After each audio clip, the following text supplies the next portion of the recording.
Shabbat Shalom, everyone. So this week, we are going to be turning to Parashat Behaalotechah, a very special portion.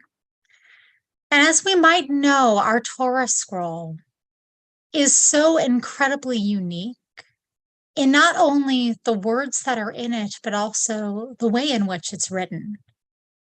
It's not just the text itself, but the extra embellishments, the little marks, the little notes, the little extra pieces that scribes add into the scroll by hand that give it incredible layers of meaning.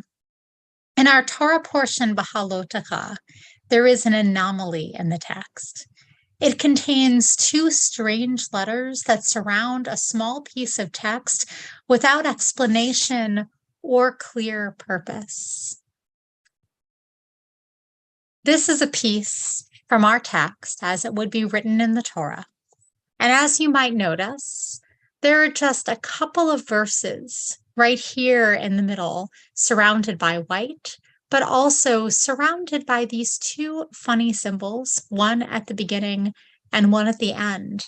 They are called inverted nuns.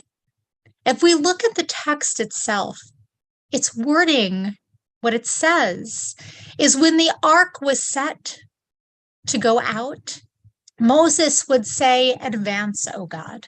May your enemies be scattered and may your foes flee before you." And when it halted, he would say, "You who are Israel's myriads of thousands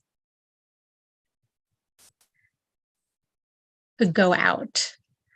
So these few verses that happen right in the middle of our Torah portion are picked out.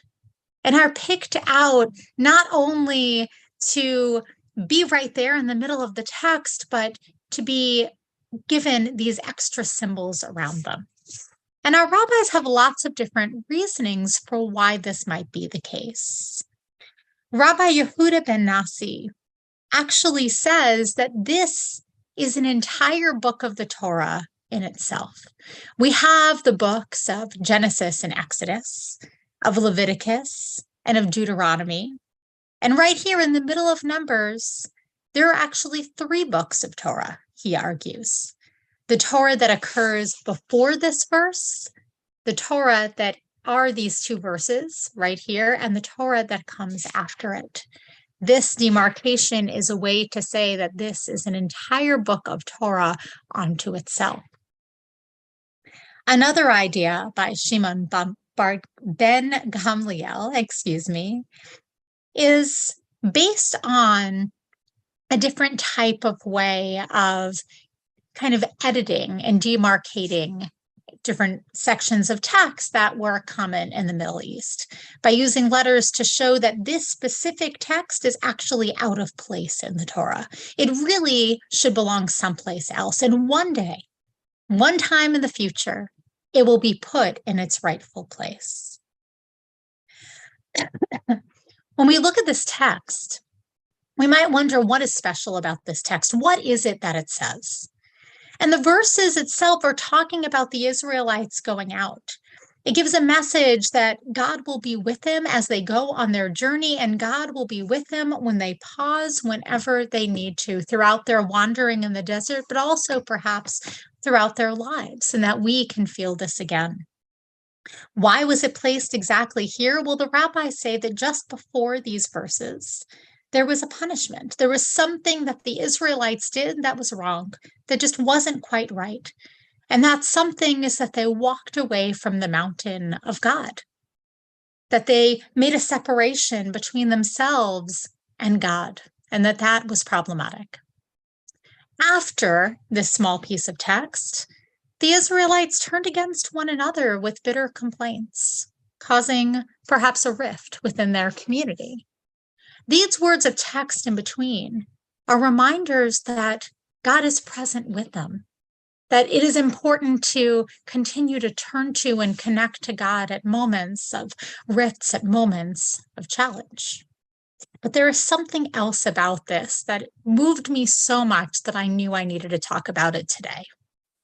which is a text from an 18th century Ukrainian rabbi, Kedushat Levi, who taught that the letter Nun itself, and we have a Nun right here, the letter Nun itself is actually a symbol for Norah, or for Yira, fear and awe.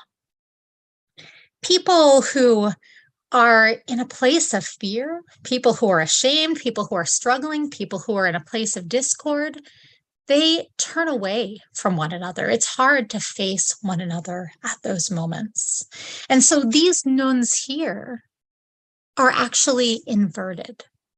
And when they're inverted, they make it so that the inverted nun and the nun itself, they face one another.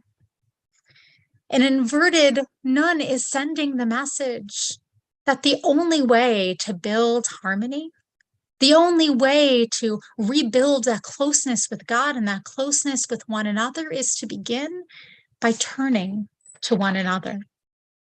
This small section of text is a powerful and beautiful text in itself, but perhaps more beautiful still are these inverted nuns that remind us the importance of turning to one another with humility and compassion.